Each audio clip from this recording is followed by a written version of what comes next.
Bonjour à tous, ben voilà, je suis retourné de nouveau au même plan d'eau que l'autre fois. Je vous avais dit que je reviendrai, c'est suite à mon passage. Donc je fais un halte là, j'ai roulé 6 heures pour venir ici, et de là je filerai directement en Italie. Alors comme l'association a aussi énormément d'argent, hein, j'ai loué ce plan d'eau, hein, je fais comme les grandes marques pour avoir l'exclusivité totale de pêcher tout seul. Elles connaissent que mes appâts, donc il n'y a aucun problème. Alors je vous avais parlé d'un booster ou un dip, hein, c'est comme vous voulez, que j'utilise actuellement, hein. Ça marche feu de Dieu, hein. D'ailleurs j'ai pêché déjà l'autre fois avec, je ne vous l'ai pas montré. C'est vraiment un produit miracle que les carpes elles adorent, hein. Donc je vais vous le montrer, il est là. Donc ça c'est mon booster que j'utilise, hein, actuellement, hein. Il s'appelle le turbo transparent. Donc vous verrez, il sera dans notre gamme, hein. Donc en fait, pour l'utilisation de ce booster ou ce dip, je prends mon èche qui est là et je la trempe dedans. Je laisse tremper un peu dedans, que ça imbibe bien, que la carpe elle va croire que c'est super bon. Et après je prends ça, l'attache rapide, j'accroche ça derrière mon hameçon sur l'attache rapide, et puis on va mettre encore un petit stick avec. Voilà, donc ça c'est le nouveau turbo transparent de l'association Vigecarp. Ouais, on le met dedans, on trempe ça bien dedans. Donc je suis toujours sur ce plan d'eau sauvage, hein, qui est au centre de la France, derrière la Seine qui est juste là-bas. Si j'aurai le temps, je vais vous la montrer. Alors c'est bizarre, je ne comprends pas. J'ai loué tout cet étang et quand même je vois du monde qui pêche. Il y a un carpiste qui est là-bas, hein. Je ne sais pas ce qu'il fout là, hein. Pourtant j'ai tout l'exclusivité de l'étang, hein. Je ne comprends pas, hein. Et puis là-bas aussi il y a des tentes installées, hein. Oh, ma mince alors, c'est quoi ça? Je me suis encore fait arnaquer là. Pourtant l'association avait bien réservé tout l'étang, hein. Donc j'ai abordé, les cannes sont déjà à l'eau, hein. Donc pour le moment j'ai mis 2 cannes. J'ai abordé cette pêche avec bouillette maïs doux, normal, avec le turbo transparent dedans. Donc la canne de gauche qui est là, je l'ai placée à 182 mètres là-bas, hein, carrément au bout, parce que il y a une bordure, hein.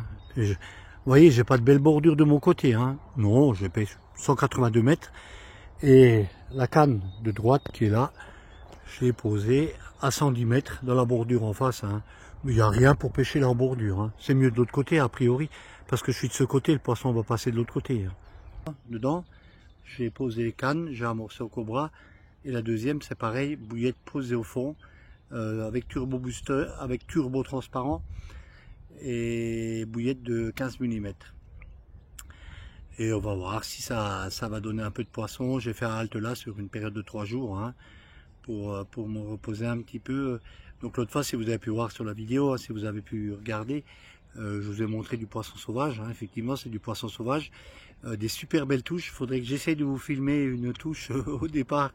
C'est vraiment, ça fait longtemps que j'ai pas connu des déroulés comme ça. Alors là, ça fait pas tit tit tit tit, ça fait tit. Et elles y vont à fond la gamelle. Elles font des beaux combats au bout des cannes, hein. Bon, il y a beaucoup d'herbiers à l'intérieur. Marie, c'est un plan d'eau qui a été traité avec une molécule. Alors, je ne sais pas ce qu'ils ont mis. C'est un genre de granulé qu'ils ont déposé ça au Zodiac. Et a priori, ça a l'air de marcher. C'est sur plusieurs années. Il y a quand même maintenant pas mal de trous ou que c'est pêchable. Ou quand je gratte le plomb, je trouve vraiment des belles zones. D'ailleurs, des grandes zones, hein. Et c'est vrai que ce qui pousse là se décolle énormément du fond. On a un nouveau vent, ça y est, il n'y a plus le vent du nord, hein, comme j'ai eu l'autre fois parce que j'avais plein le cul, c'est un vent de sud-ouest qui souffle. Donc on va voir si sur ces 72 heures de pêche, si la pêche elle va être fructueuse. Et puis après sur la fin de la vidéo, je vais un peu vous expliquer un petit peu, comme vous savez que c'est ma dernière année de pêche à la carpe, hein, un peu ce ressenti. Déjà l'autre fois j'ai abordé un jeune qui est venu faire le cacou chez moi là, il me disait ouais, vous avez vu, moi j'ai pris j'ai pris un poisson de plus que vous. Enfin, il commence à me faire comprendre ça. Un jeune trou du cul d'une 22-23 ans. Hein. Alors à ce petit jeune, je lui ai dit, écoute, t'as vu le papy là? Lui, il pêche au piquet, il clippe, il fait une pêche propre, il sonde, il gratte le fond. Et toi, t'as du mérite avec ton bateau amorceur. Si je t'enlève ton bateau amorceur, est-ce que tu vas attraper des carpes encore? Il n'a plus rien dit, il est parti. Donc voilà. Moi, je pars du principe qu'un pêcheur de carpe doit déjà faire savoir tout ce que, à la base de la pêche à la carpe, base numéro 1, c'est déjà de savoir gratter un fond et de chercher plaque de vase, plaque de caillou, si la vase elle est pas bonne pour pêcher sur le caillou, hein. C'est tout. Hein. Et puis une fois qu'il sait faire ça, j'ai aussi pêché au bateau amorceur, mais bon après c'était pour Boatman, hein, c'était pour la marque, hein. C'était pour un peu leur faire de la pub, là, c'était à travers le magasin qui m'a dit voilà de faire un peu de pub, c'est tout. Hein. Mais moi ça c'est une pêche qui me convient pas. Puis après la pêche en Zodiac, j'ai pêché beaucoup les grands lacs. Hein. En 88 j'étais au lac du Der. D'ailleurs je vais vous expliquer quelque chose avec le lac du Der. C'était pêche, j'étais en bonne santé, bonne forme physique, pouvais mettre du matériel dans le bateau, se déplacer à droite et à gauche, tout ça, à un certain âge c'est fini. Donc maintenant je vais vous expliquer comment moi j'ai découvert la pêche au décollé. Alors on va prendre ça, je vais sortir, elle doit être assez aromatisée avec le turbo transparent. Donc dans ma passion de pêche, en fait déjà, vous pouvez me raconter ce que vous voulez, hein, tous les gens, je pense que je suis le premier à vous avoir monté ce système des rigs avec juste une tresse. Ça fait 30 ans, plus de 30 ans que j'utilise ça. Hein. Et moi en fait, déjà dans le temps, hein, je me cassais la tête à chercher comment je pouvais décoller un appât. Le faire qui ne soit pas posé au fond, mais qui soit un peu visuel. Donc, en cherchant un petit peu, et c'est là que mon père me disait, le liège, ça flotte. J'ai dit, oui, mais le liège, tu fais comment avec le liège? Il flotte, oui. Et en fait, le liège, c'est rien, hein, c'est rien à manger, rien du tout. Donc, j'ai pris un morceau de liège que j'ai accroché sur le bas de ligne et j'ai fait des essais pour voir. Seulement, le problème qu'il y avait, c'est que mon liège montait et donc le liège ne pêchait pas comme je voulais, il pêchait à la longueur du bas de ligne. Et ça me plaisait pas. C'est de là que j'ai trouvé ce système d'olivette que moi, quand j'étais gamin, je pêchais la truite avec ça et je me suis dit, tiens, si je mettrais une olivette, ça me tiendrait ce morceau de liège. Donc j'ai fait comme ça et j'ai attrapé des carpes, il y a déjà plus de 30 ans en arrière, qu'avec un morceau de liège au bout de l'hameçon. Et c'est là que je me suis dit, mais la carpe mange n'importe quoi. En fait, c'était un appât qui était le visuel était mieux parce qu'il était un peu décollé du fond. Et c'est que là que la carpe, elle le voyait beaucoup mieux, ça flottait, elle n'avait rien à foutre. Elle le prenait en bouche et comme la monture était bien faite, elle était piquée. Voilà, c'est mon anecdote. Pour ça qu'il y a cette olivette derrière l'hameçon. C'est pas parce que je mettais des pop-up où il y a 30 ans ou 35 ans en arrière, il n'y avait pas de pop-up, hein, si pas 35 ans en arrière. Hein. Donc c'est par ce biais-là que j'ai trouvé que je pêchais toujours avec une olivette au cul de l'hameçon. Et pour le préférage, je trouve c'est top. Pour une présentation, c'est nickel. Il n'y a rien de mieux. C'est vrai qu'après, j'ai rajouté le petit émerion là qu'il y a derrière. Parce qu'au niveau de l'agressivité, c'est beaucoup mieux. Il n'y a pas photo. Hein. Et alors, les hameçons BKK, je ne vous en dis pas. Hein. Alors, je suis actuellement à 171 carpes pris cette année. Et vous le croyez pas, j'ai 0 décroche. J'ai fait 2 casses à Villers-en-Lieu. Une, ça a cassé à l'Émerion, là. Ouais, non, le crochet derrière a cassé, là, enfin, entre les deux. Et l'autre, j'ai cassé bêtement parce que j'étais pas monté assez costaud. Donc, c'est là que j'ai monté à 45 centièmes. Et que c'est l'Émerion qui a cassé derrière. Et puis, du coup, j'ai arrêté de pêcher contre la bouée là-bas parce que je n'aime pas perdre les poissons. Donc, j'ai essayé de vous montrer peut-être quelques poissons. C'est dommage, j'ai pas de liège là parce que j'aurais pêché aussi avec. Hein. J'aurais trempé dans le turbo transparent là. Je pense que ça aurait aussi déclenché une touche. Hein. Donc on va essayer de prendre quelques poissons dans ces 72 heures et puis on verra. A plus! Donc avec le booster, la marque de booster que je vous ai proposé, hein, le super transparent là, vous allez voir ce que j'ai. Il y a un doublé, un triplé même j'ai fait avec. Hein. Il y en a une que j'ai laissé repartir tout de suite. Et il y en a deux là dans le tapis de réception qui est juste à côté de moi. Donc je vais vous les montrer. Ah, ce booster, hein, il marche, hein, feu de Dieu. Hein. Ça y va. Hein. Oh, je vais vous montrer la première. Hein. Il y en a une qui est un peu blessée, que je devrais soigner sûrement après vous l'avoir montré. Donc je vais essayer de vous montrer ce premier poisson déjà. Oh, tirer un peu la bassine par là. Ah, j'essaie de vous montrer dans la bassine, mais c'est pas possible. Hein. Elles sont nerveuses dès que je vais les porter. Hein. C'est des poissons sauvages. Hein. Et puis comme elles étaient un peu une dizaine de minutes au sac là, tant que je les prenne les deux en même temps là, une s'est reposée. Hop, viens là ma cocotte. Viens, c'est sage. C'est vite fait, je te remets tout de suite à l'eau. C'est sage. Hop.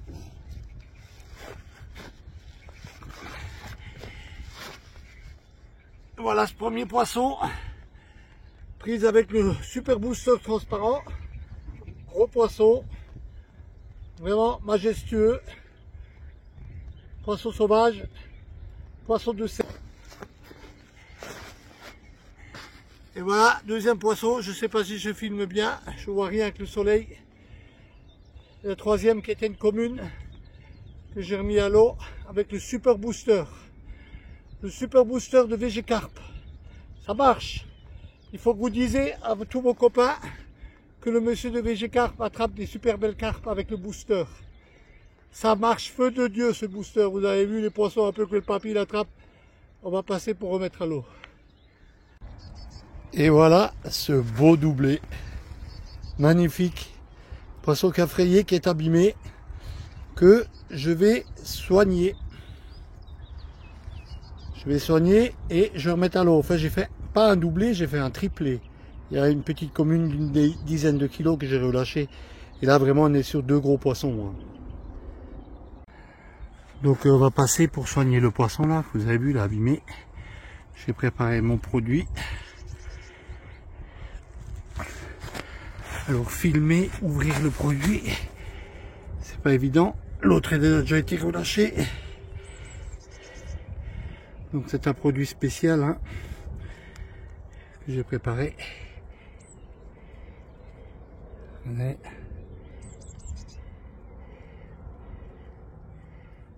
Vous voyez, si le papy prend pas soin des poissons, un petit peu, je pense que elle a dû se naquer un peu à cause de la fraye. Hein. C'est un spécial pansement que je mets dessus. Hein. Je pense que la fraye a dû un petit peu les blesser. Voilà ma cocotte, tu es toute neuve. Tu vas passer pour être mis à la baille.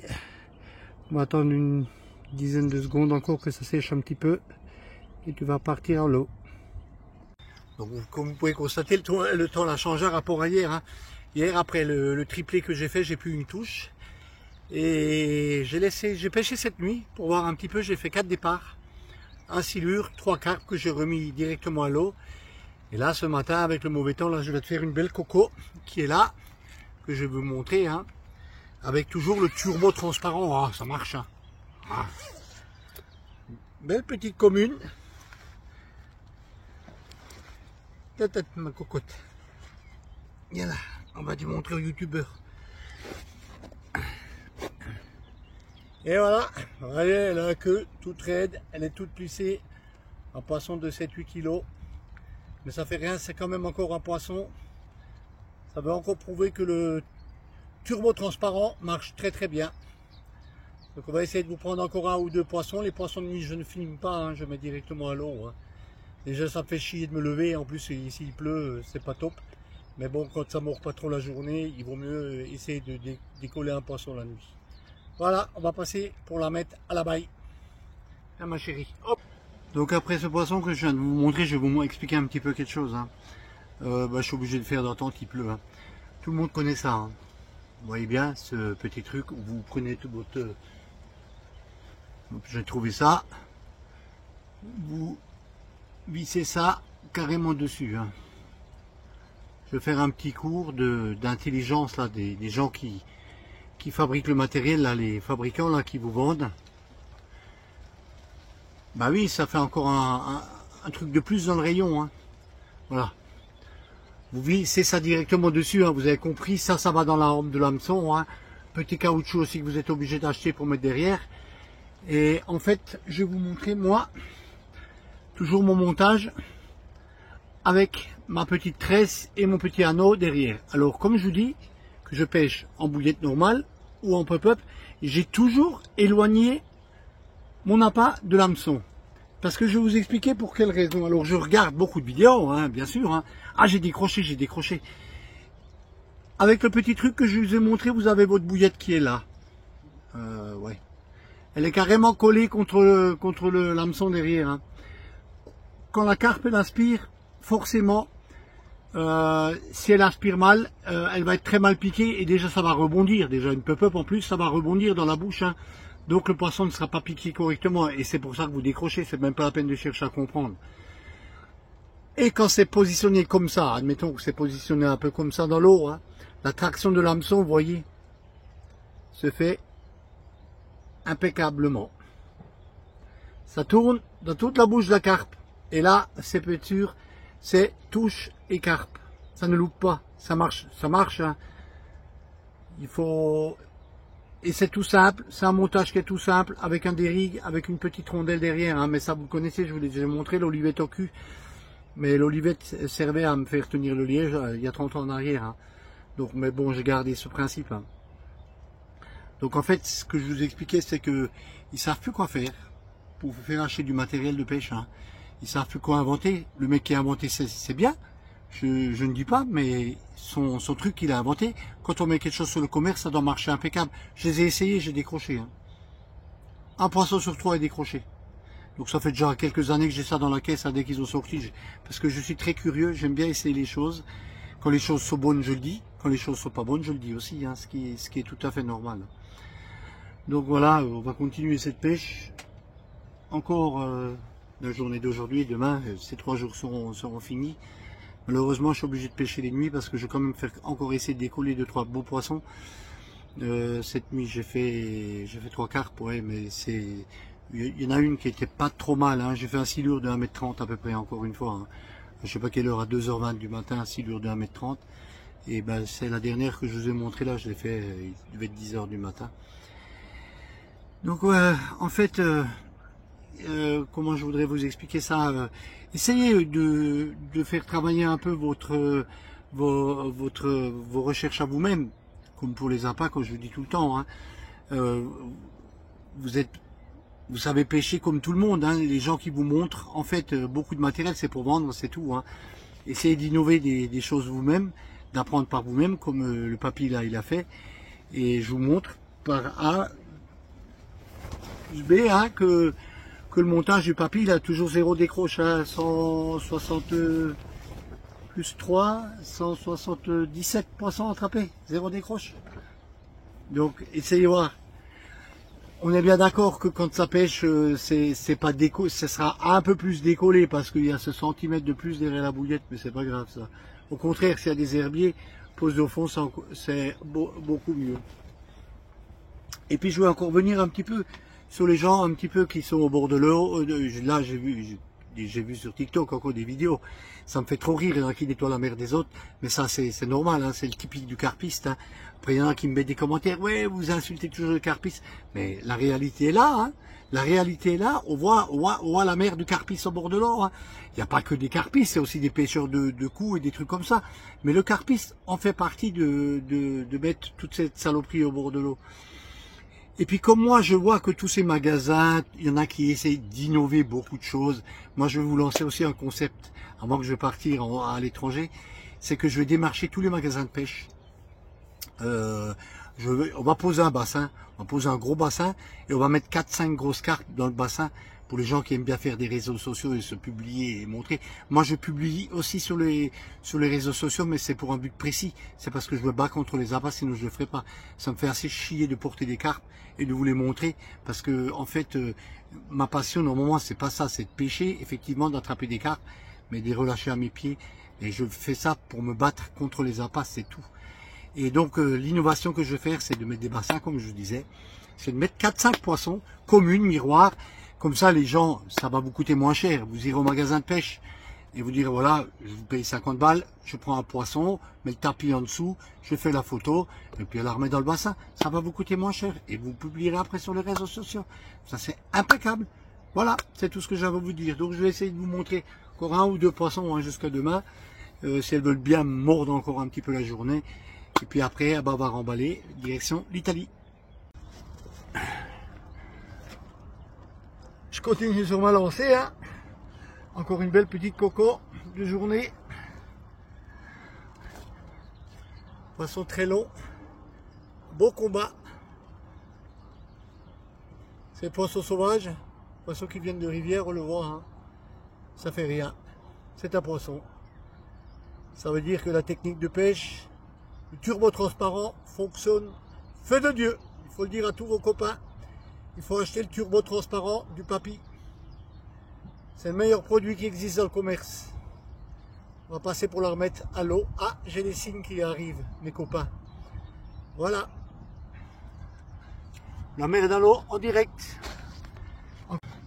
Voilà, je continue, le papy continue sur sa lancée des communes. Hein. Je pense qu'elle est encore plus petite que celle de tout à l'heure. Non, non, reste là, ma cocotte. Tu restes bien sage. Tu restes là, sur le tapis. Non, non, non, non. Vous avez vu ce que je ramène? Tout de suite la salade, on peut la cuisiner. Hein. Hop, non, non, tu restes là. Tête, tête, tête. Tête, tête, tête. Elle est toute nerveuse. Tête. Tu restes sage. Et voilà, encore une belle petite commune. On dirait la même que tout à l'heure. Mais c'est pas la même. Petit poisson sauvage qu'on va passer pour remettre à l'eau. On est juste sous la canne avec le téléphone pour vous la filmer. Voilà, on va lâcher ce poisson. Donc j'ai vraiment de la chance, je continue sur ma lancée. Et cette fois-ci, on est sur une miroir. Alors en 2 heures, ça fait le 4e poisson que je décolle. Hein. Aujourd'hui, ça mord vraiment bien la journée. Je pourrais sortir mes cannes tranquillement ce soir et faire un gros dodo. Et il y a du lait qui sort encore. Il y en a ma cocotte. Non, non, non, non. Tu restes là. Tu restes sur le tapis. Tête, tête, tête, tête. T'es vite fait. Non, non, non, non.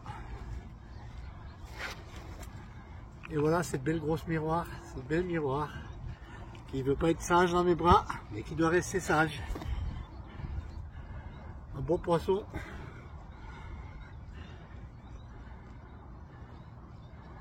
Une douzaine de kilos et il y a de la laitance qui sort du cul derrière. C'est pas mal. Pourtant je comprends pas. On devrait avoir fini de frayer. On va passer pour la remettre à l'eau. Toujours ces grosses queues. Magnifique poisson. On va remettre à l'eau. Un doublé. 2 beaux poissons que je viens de faire. Vous avez vu, c'est un peu abîmé. Encore de la fraye. On va soigner. Je vais vous les montrer. Donc on est sur le matin, dernier jour de pêche. Je viens de faire encore une fois un doublé. Hein. Alors c'est bizarre, j'ai jamais eu autant de doublés que ici. Je vais faire 2 cocos. 2 belles cocos, je vais vous montrer la première. Hein. Ah bah viens là ma crotte. Sage. On est sur cette première commune. C'est plus grosse que hier, hein. C'est des beaux poissons.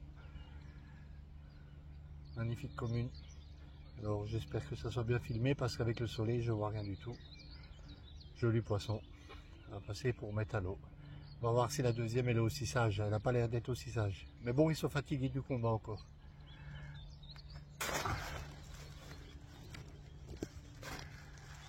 Les 2 sont dans le tapis de réception. Hein. Ah bah bien.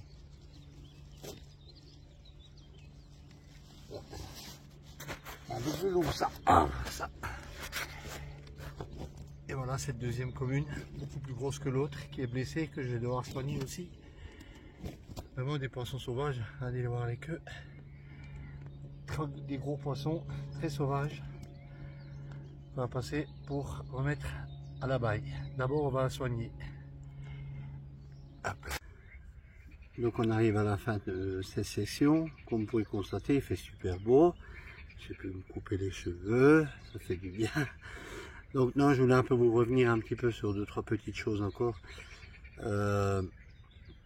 C'est que j'ai remarqué que le carpiste, il essaye de pêcher toujours les bordures d'en face au lieu de pêcher ses bordures et de lancer toujours le plus loin possible. Hein. S'ils n'arrivent pas à lancer à une distance de 130, 140, 150, 160 mètres, bah voilà, je trouve que c'est pas bien du tout, hein, parce que en fait, déjà vis-à-vis des autres personnes qui n'arrivent pas à lancer loin, ils sont privilégiés. Bon, après voilà, c'est comme ça et c'est tout, c'est pas autrement. Mais c'est que ce que je voulais dire dans tout ça, c'est que les fabricants de matériel de pêche, hein, ben, ils rigolent bien parce qu'en fait, ils vous fabriquent des cannes pour aller de plus en plus loin. Vous allez acheter et puis voilà. Donc le système du business continue tout le temps. Au lieu de pêcher devant vos pieds, mais c'est pas grave, c'est vous qui voyez. Hein, vous avez bien vu l'année dernière sur l'Italie, hein, moi j'ai pêché les bordures, j'ai attrapé, il y a eu 4 poissons de prix la semaine, je fais 23 poissons. Donc des fois, voilà, les Anglais, et vous regardez, ils pêchent jamais loin. Hein. Les Anglais pêchent toujours devant eux, hein, ils vont jamais chercher les poissons de l'autre côté. Hein.